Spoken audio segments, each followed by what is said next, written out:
Welcome to Expand, Dominate, and Profit. I'm Aaron Ryan, your host, and today I am joined by the great Jon Cheplak of Cheplak Live. How you doing today, Jon? Awesome, man. Privileged to be with you, buddy. Oh, it's great to have you here. This is going to be awesome. Today, we're going to be talking about leadership. We're going to be talking about how to lead a team, get your team moving in the right direction, and the skills and the training that's required to get you there. So, Jon, let's start off by maybe you could tell us a little bit about you and Cheplak Live and what you guys do over there. Sure. Well, I took my amazing background from, as we were talking previously, I was raised in Seattle, was a bouncer in a teenage nightclub and the janitor there and delivered fish at a seafood warehouse. So the one thing I had that's most important is commitment and grit.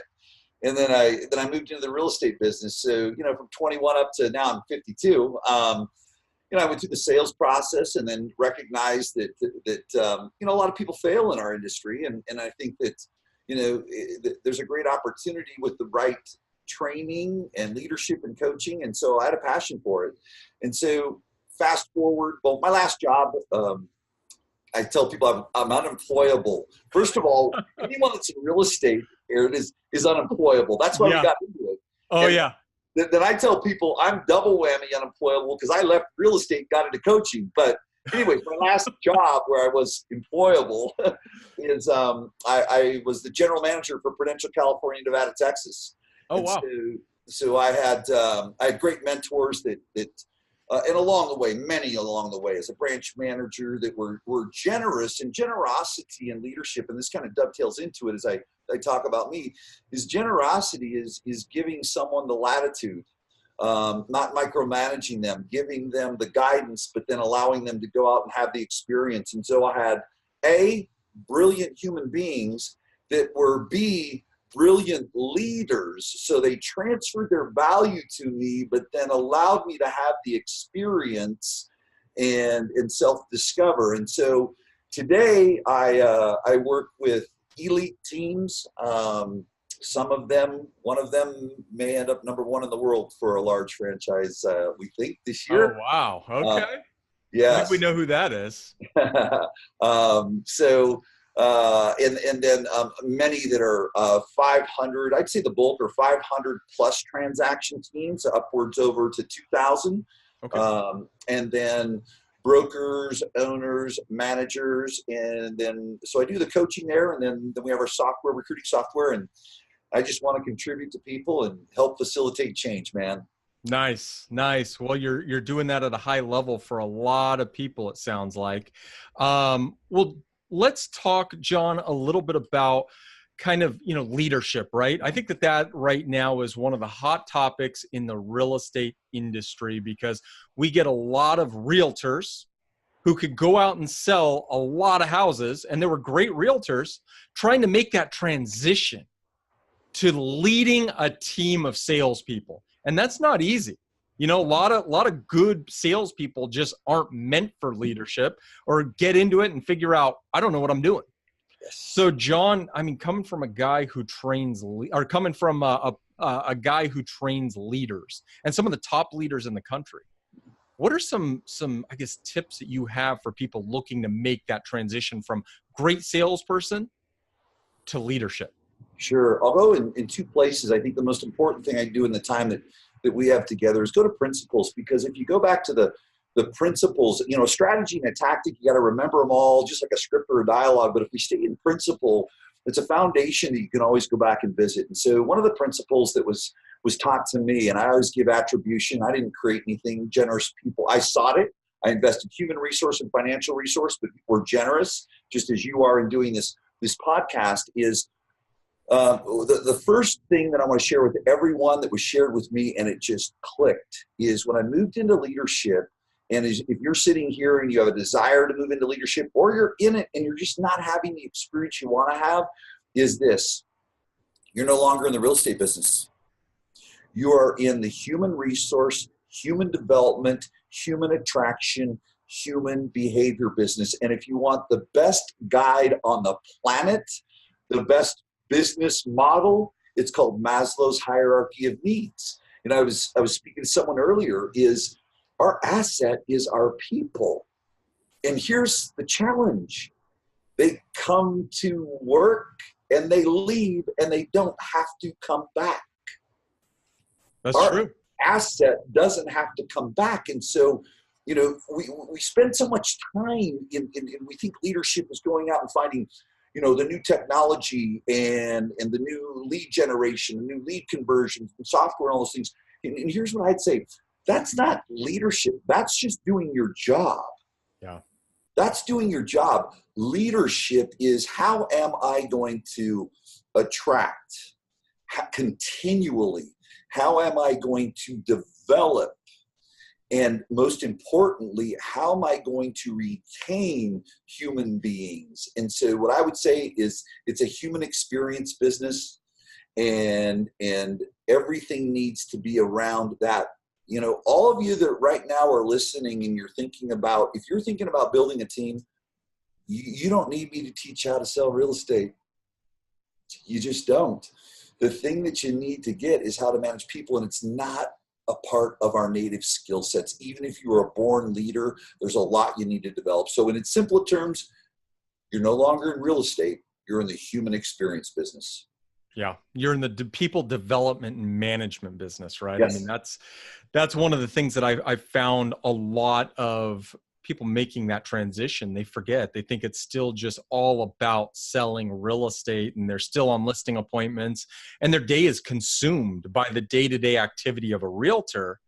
And they forget to develop and mentor and, continue to develop their people. Yes.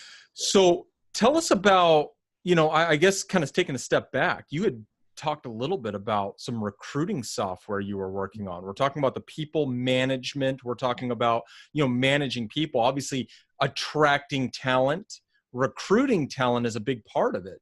I'm curious, and we haven't even had a chance to talk about this offline, this recruiting software. Maybe give us kind of the overview on what that looks like and how that's a tool. Sure. And the first part I'll go to, because I want to leave it, have it be, talk from a philosophy. To have a successful business, in my opinion, there's three things you need. You need a philosophy, a methodology, and a technology. And then when you look in the silos of it, just like with leads and selling a home, philosophy, methodology, technology. Well, same with recruiting. And here's the big piece and why I created it, because the most dangerous thing that can happen, or that I hear from a leader, is we've got 10 people. Maybe your team, we've got 10, that's all we want. Oh, really? So what happens when the person that's actually the godfather of your children, that was struggling in life, and you helped them, and you even made car payments for them, paid their rent, and you built this amazing business for them, coaching, they did the work, and they come and just go, Aaron, man, I just can never thank you enough for what you've done, and so much that you've inspired me. I want to be you. So I'm going to go out and be me. Yeah. And so the challenge is, so leaders put a cap on their organization, and they're stuck, and they're kind of dizzy. You know what I mean? Yeah. Because they think, oh, I've got enough people, and don't live cynical. But you need to know that, it's kind of like an agent that, oh, I've got 10 escrows, I'm not going to prospect. Okay, so you can do this. You can have this type of business. Yeah. Because someone's going to fall out. And so what I recognized is, you can almost screw up everything if you get recruiting right. Sure. I mean, agents aren't productive. No problem. My culture, non-productive. Okay. Subculture, apply pressure from the bottom, have people show up, because the standard is where they're at. I can't top down with independent contractors. Good luck. Let me know how that one's working out for you, right? Absolutely. So what I looked at was when I was back in the trenches myself, I said, I'm launching emails with Constant Contact. I am using a WordPress site, or we're using our career page on the company showcase site. And then I've got an Excel spreadsheet, or I'm throwing in top producers. And I knew recruiting was a Ferrari for productivity, profitability, and growth. But I had the parts to the Ferrari on a garage floor, right? Gotcha. And so what I did is say, how I can serve the industry and serve leaders that really want to grow is that let's take the parts to the Ferrari that are on the garage floor and put them together. And so my mentor said to me, he says, how the heck did you end up doing software? I never would have imagined. I said, well, it's experiential. And so I wrote out functional specs. I guess that's what they called it. I didn't know that's what they were. Okay. Okay. Yeah. I wrote out how it works and sent it offshore and RFP, NDA. And a guy came back and he says, okay, good. You've got the design. You're taking it to market. I'll program it. We're partners. And so here we are 10 years later, and it's a complete standalone recruiting website with specific lead magnets. And what I want to do though is not just, in the product, is I want to support anyone, because you can make your own website, but here's some things that you need to know after building thousands of websites. A, tracking the behavior. B, but C, I'm just probably guessing. I don't know that anyone has as much data on how a recruit interacts through email. I've launched 100 million emails that I write. Wow. And then we frame it with, over the last 10 years for our clients, because they'll upload their people, get them to opt in. And then it's my email servers connected to my CRM. And so I've watched the behavior of what people will interact with and what they won't, so we can see what really, really works. And here's the most profound thing that we found is call to actions are the #1 recruiting killer. And someone will say, well, Jon, I have calls to actions on every bit of my recruiting stuff. And I said, and I'm doing great. I said, you have no clue what you'll do when we strip them away. Wow. I don't think most salespeople are going to get that, right? Because we're all about the call to action. No. And so if you'd like, I'll go deeper into that, because I think it's important for them to know. Because Absolutely. They think, hey, I'm just going to get people, tell them it's great. I was a great salesperson. Here's what you believe, and you should, because you believe in yourself. Man, I was a great salesperson. I sell 80 homes, and I'm going to show you how, and here's what it's going to be. No. So the good news with hanging around a long time and listening and then having an audience is I've surveyed. So this is what you need to know if you're going to grow a team. A, it's not about chasing transactions. It's about going after people that do transactions. Yeah, absolutely. It's about going after people. So now I'm going to take your audience into the numbers. Surveyed 1,000 broker owner managers and team leaders twice in the last 10 years. How many contacts on average does it take before an experienced agent makes a move? 14. 14. Okay. 14 in some way, shape, or form, but they need to be value-based. If you want to do a call to action, you need to keep it at every 4th or 5th time. Now, I have an example that they can go visit, and you'd love to visit, because obviously a CEO and a growing business like you have, it's always good to see what people are doing. I have a client that can go to Crush It in Real Estate. It's a business page. He's got 50 videos there. Doesn't have his company name on there. Does not have his company name. It's Lamacchia Realty, Anthony Lamacchia. And he's a great human. Aaron, he's a great guy to just reach out to, too. Abundant guy. Nice. So he had 91 agents January 1, and I said, okay, you're going to create this page without your brand on it. Well, why? Because it's friction. It feels like recruiting. They know it's you. We're not doing bait and switch. We're not hiding, but it's friction. The brand is friction. But the brand's important. It is, but you want to bring people in. See, because what's our philosophy with recruiting that works? Because if it takes 14 contacts, going to conversion on interview 1, if they haven't raised their hand, is fighting human nature. Wow. Very true. I say to leaders when they call in and want to explore, I say, you ever been on that interview that went real well and they ghosted you and you think they're lame? Yeah. I said, let me guess. You tried to convert them, didn't you? Yeah. You said the right thing at the wrong time. 95% of your audience, so write this down, ladies and gentlemen, 95% of your audience is indifferent. Only 5% is in the consideration phase. There are, and with all due respect, there are people out there coach and teach that if someone's willing to meet with you, they're willing to be converted that day. No, they're not. I've done the surveys. I know. And I've heard the frustration of leaders that tried to go to conversion in an initial interview and get ghosted after. They don't return my calls. They don't, sure, you tried to convert them. You didn't meet them where they're at. See, 95% of agents, ladies and gentlemen, they don't go to bed wondering what the split fee, stock, revenue share is. They go to bed thinking, how do I sell more houses? So why not meet them where they're at with the conversation? Yeah. I mean, I think so many people miss that point. They're, we're just trying to get that, a lot of people out there just trying to get them to sign up that day, regardless of what their needs or wants are. Yes. Yeah. And so what they do is they push them away. So back to the website, here's what we did with the website. The website, and we get pushed back, and we'll have to either say, hey, we can't bring you on, or you need to sign a document that says we don't represent that you'll get any kind of result whatsoever because you're going against the copy and the ratio.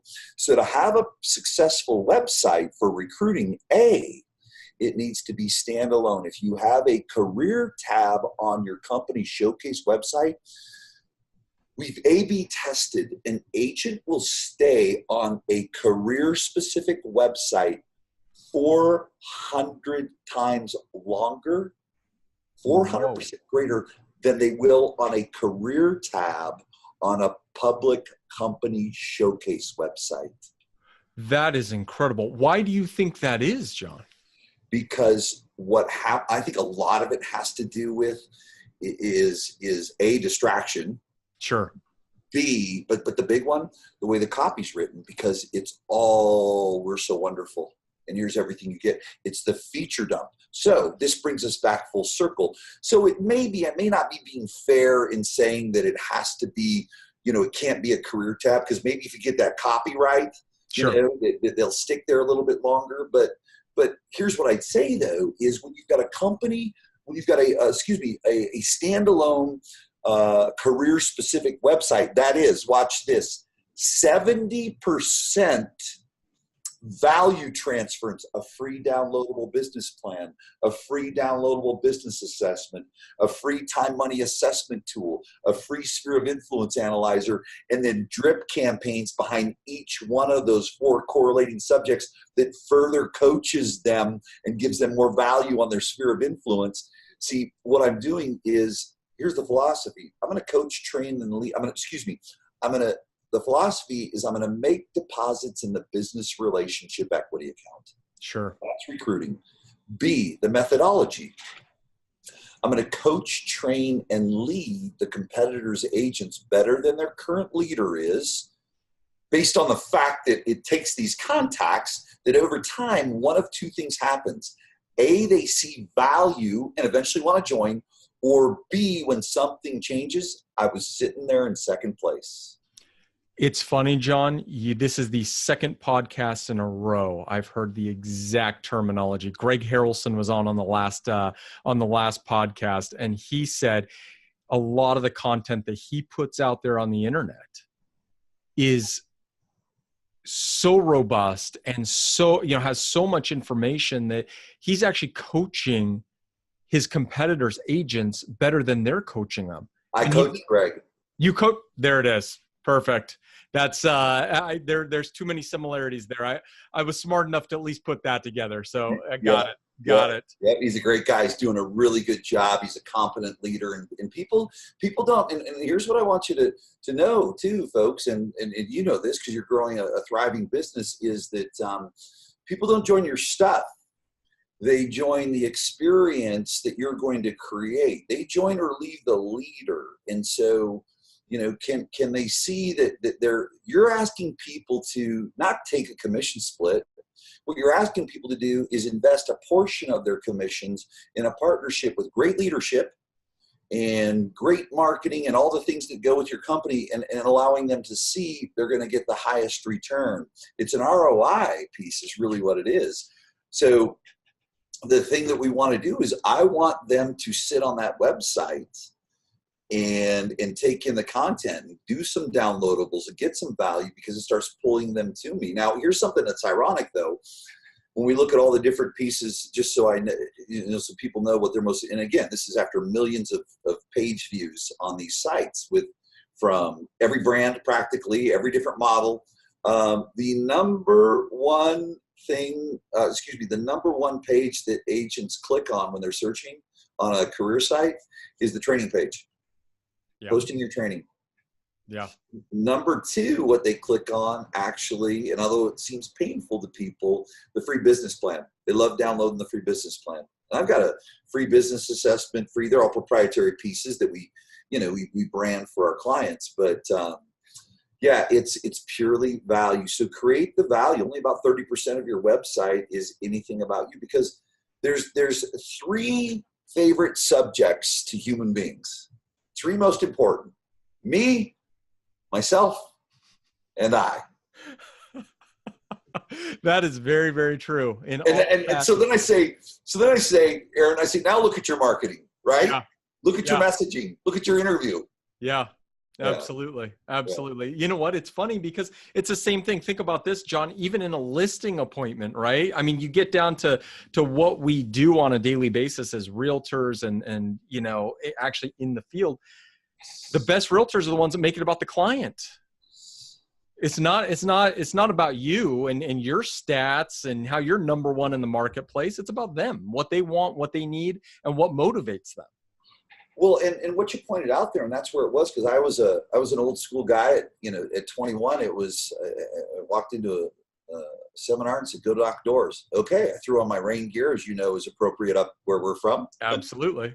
Threw on my rain gear and umbrella and knocked doors, and it was really a good move because you got the sympathy play too. People saw a young man out there, they're working, and so then when I started looking at leadership and looking at the business, I go, because I was a door knock, cold call, expired FSBO guy. I'd pull up the expireds and I'd door knock, and I'd go where they're at and door knock around them. And by default, my brakes would work when I drove by a FSBO, so I'd knock on the door. Me too. And I'd go back, I'd make my calls at night, and then I said, oh my goodness, this is universal in recruiting. We're all in the enrollment business, and so the principles bang on. You got to make deposits in the business relationship equity account with the consumer. You've got to make, don't be we run this cheesy, and especially today, Aaron, as you know, you can't run your sales rep at the consumer, a sophisticated consumer today. You need to be an educator. You need to be an informer. Well, it's the same it's all human behavior, recruiting, give value. That's it. So John, I mean, that's number one. That sounds like incredible software. I recommend any team leader who's out there looking to take it to the next level. It's about the people management. It's about attracting the right talent, right? You can't build the organization without the right talent. We've opened 15 offices in the last 5 years. And the only way we've been able to do that is by recruiting top talent and having the top people join our organization. So if you're thinking about, if you're out there and you're thinking about what do I need to do to start to attract some of these people, Jon is a great resource. Where can they find that software if they're trying to get involved with that or purchase it? Sure, you bet. And it's at therealrecruiter.com, therealrecruiter.com. And what's really cool is we've got it looks live. So I'll give you guys the disclosure. We record it live. It's an ever webinar. You can pick your time for your webinar, but you can watch a live demo of it, if you will, for about 40 minutes, or you can reach our staff there. But if nothing else, what I would say is just by watching the webinar and going through the principles of recruiting, is what the foundation of that software was. I wasn't a technology guy that said, I'm going to exploit an opportunity in software, where it's needed in recruiting. I built it, on the foundational principles of recruiting. So nothing else, it'll be really, really educational for people. That's great. Jon, so, making the transition from a salesperson to a leader, there's a lot of teams out there affiliated with these, these big companies, these realtors who are being told twice a year at these big, seminars that they need to get a team going. They need to expand into these markets. They may not be making any money doing this, but they're being told they should do it. Right. So if I'm thinking about making the transition from an agent, somebody out there selling real estate, to a team leader, and I want to build a team, but I want to do it the right way. I want to be profitable. I want to really attract the right talent. Okay. I want to attract the most productive people. What are some tips you would give somebody if they're looking to make that transition? Sure. I think the first, I want to go to that one point that you made that's really ironic when I asked this, and it's where you're thinking too, is, but if you're someone that's listening, first of all, that wants to do expansion, let me ask you this. How much more potential do you have to grow in your own market? Get your home right first. Yeah. They forget that. Get your home right. I mean, holy smokes. I mean, extending yourself out there, you're just diluting. But here's what I would say. First and foremost is, and I told my branch managers this, that we had in multiple states, I said, you're not the most important person. Your admin person is. Wow. Your admin is number one. They have a better pulse of what's going on. They interact typically with the agents more. Agents share more with them. So when you're looking at that, number one, if you don't have, typically you do have an assistant at this point in time. If you're considering, make sure it's the right person. Okay. Make sure it's someone that you're not going to just develop to do a job, but you've got to develop their human resource skills, because they've got to manage they're a part of your retention. They are a part of your retention. They're a part of your recruiting. They are a part of all of it. So that's number one. Make sure you've got that foundation. Number two, who do you want to look for? Here's what I'd say to you. And we have, I have teams that, and it's great. Some of they're the best of friends, as you've got your peers. We hang around the Eagles, and that are not with ducks. And again, I'm not saying when I say a duck, I mean someone that's not committed to the business. I'm not gauging someone where their production is, because I love committed people, and that's what it's all about. But here's what I'd say: decide who your avatar is. And so what I mean by that is if you are really systemized, and you've got something you can plug people into, but it requires a lot of rigor around it. My suggestion, because what I see is you're probably going to want to go after the 5 to 15 transaction closer right now. And what I mean by that is not someone that hung around for 10 years and has closed that many, but someone who's had enough experience in the business. You can see commitment in them. You can see grit in them, but just being out on their own just isn't working out for them.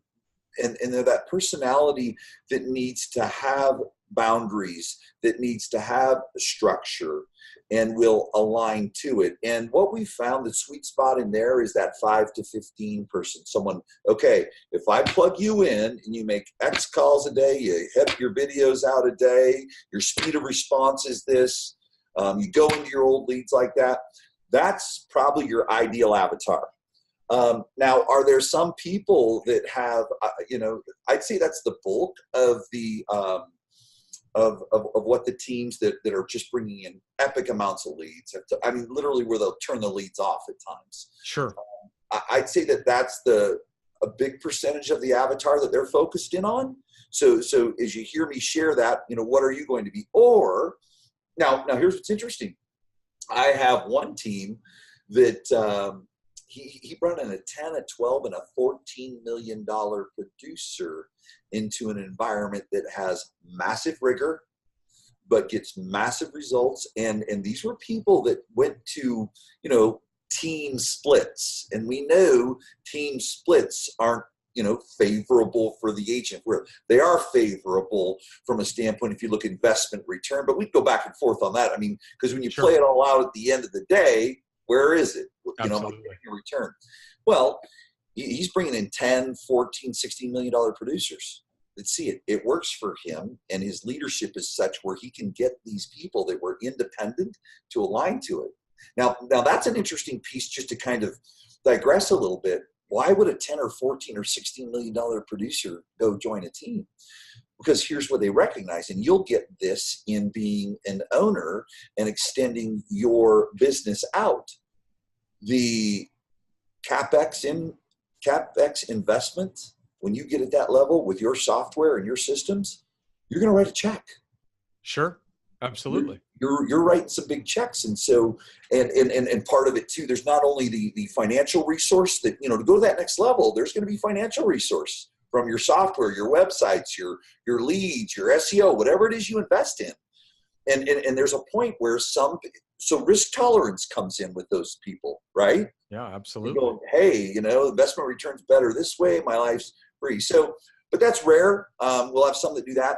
Now, if you're really someone that is because I've got some teams where there's no leads, and that leader though it's a training productivity based. Not to say that the other isn't. When I define, a lead based environment versus a productivity based environment, training and productivity. In other words, that leader is training them and for the return of productivity. That person's really building that agent's power of thought beyond within the rigor of the system.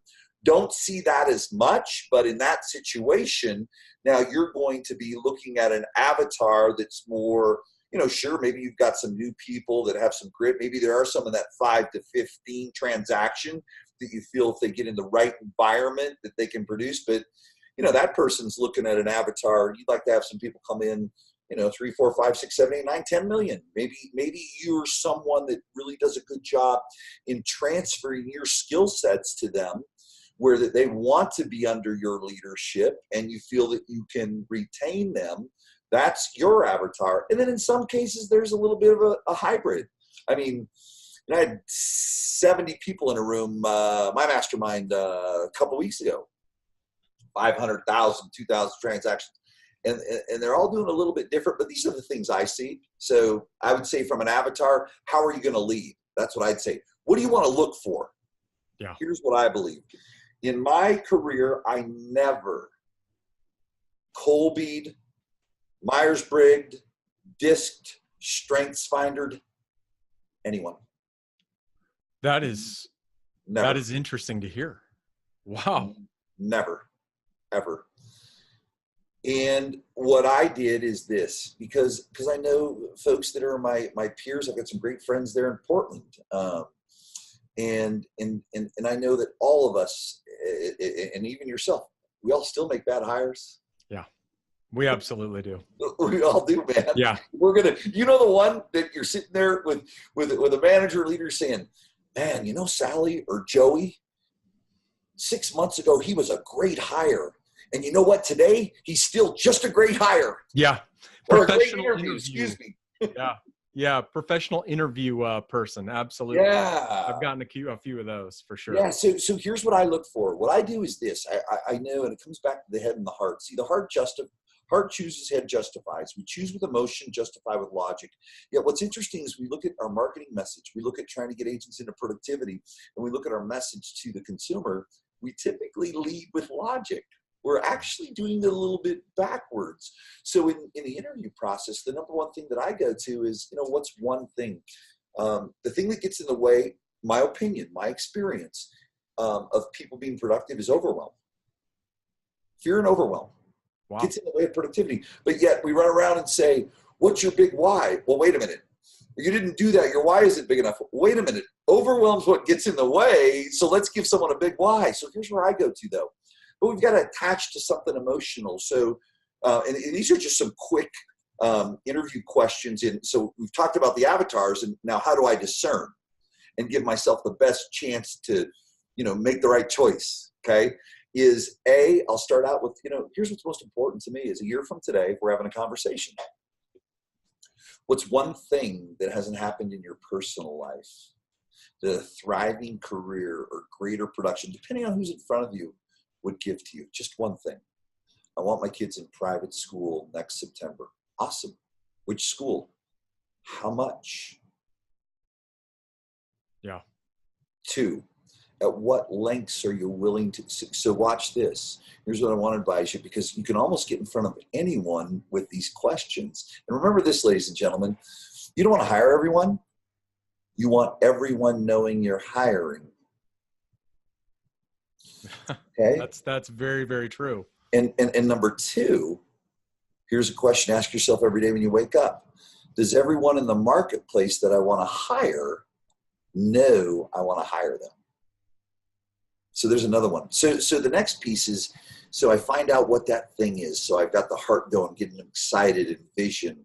And then I'm going to move to what lengths are you willing to go to on a daily basis? Here's what I'm doing in my interview. I am future pacing. I am culturizing. And I'm going through discernment, because what I need to be able to do is this. And think about this, ladies and gentlemen, as you go through the hiring process. At any point in time in the business relationships, 30 days, 90, 2 years, can I go back to the interview for accountability instead of going to the numbers, because numbers don't inspire people? Yeah. Yes, we need to visit the numbers, but I'll bring you back to that in just a second. So at what lengths are you willing to go? Any lengths within reason. So you understand that there's going to be 7 days a week maybe to build up this business. And yes, anything. Awesome. Good. So tell me the type of leadership you've responded really, really well to. Tell me more. What else? Tell me what type you haven't responded well to. Tell me more. What else? What's your experience been with accountability? See, because now I'm discerning on leadership. Now I'm going to go to accountability because I want to make sure that I can hold them accountable and come back to that. If someone's, kind of slow pacing me later on, I can go back and say, hey, when their numbers are down, I don't go to the numbers. I go back and say, hey, I want to go back to when we were really excited and we were meeting. And I asked you that one question. Remember that question I asked you? At what lengths are you willing to go to? What'd you say? Any. Awesome. So are you doing that? I'm not. So what do you need to do then?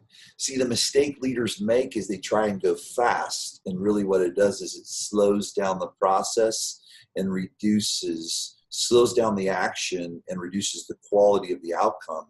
Whereas if I take that time and allowing a human being to self-discover and revisit the agreement system and their declarations, then when they come back around, I say, they get truthful with me, I can say to them, so what would you like to commit to? Yeah. And then they own it. The challenge we have in leadership is we tell someone what to do. With probably about 99% of human beings, except for, the alphas, the leaders, the people that are really out there, you've really defeated you've lowered your chances in taking action. Why? Because it's mine, not theirs. I need ownership. So what lengths are you willing to go? What type of leadership's worked well? What hasn't? What's your experience been with accountability? Where's it work? Where is it not?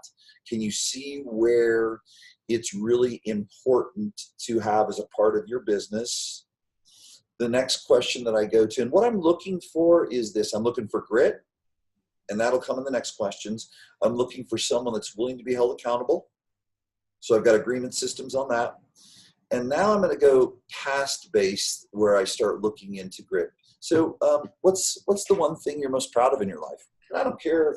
I do care, but I'm not looking for a specific answer. My kids, my this, my that. I just want to learn more about them.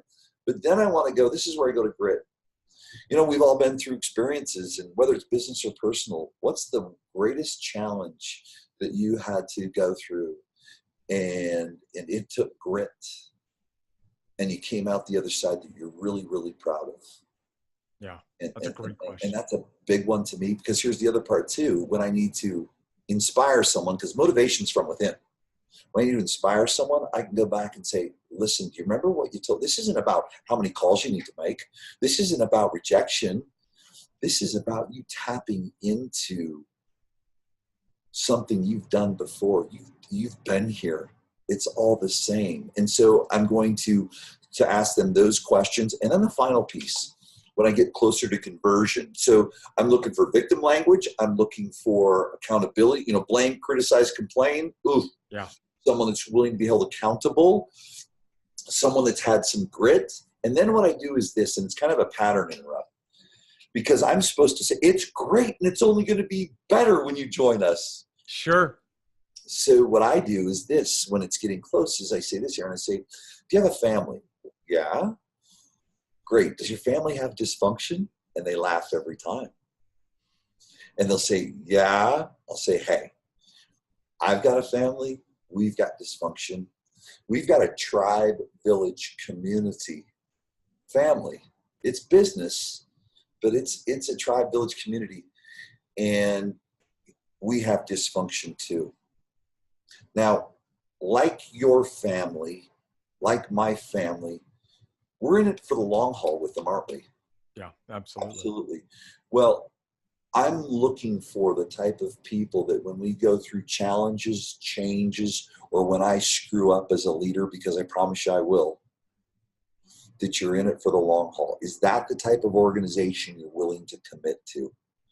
So what I'm doing is I'm discovering and trying to culturize. And so that can help you too, because you just never know who's going to show up in the right way. If I can keep those principles in place, those have been the most helpful for me in identifying the right person and making sure they're congruent with who we are, what we do, and what we stand for. Wow. Amazing stuff. You know, I'll tell you this, if you're thinking about starting a team, you're thinking about getting into leadership, you know, we've just been able to cover a small piece of what it takes to make that transition and take that next step into leadership, managing people, recruiting the right talent, all those things. Well, Jon, I appreciate you being on the show today. I mean, this has been an incredible show. You know, we talked a lot about leadership. I know our audience has a ton of takeaways.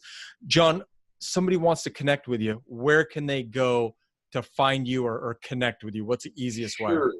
Yeah, they can either go to my website, cheplaklive.com, but really don't have any contact information. It's purely it's a form. It has information. You can learn more about me, but Facebook, my personal Facebook page. Just I'm living there at Facebook, Jon Cheplak, my personal page there, and reach out, send me a message, and I answer all my messages and love to chat with people. Well, one of the greatest sales leadership coaches in the business right here.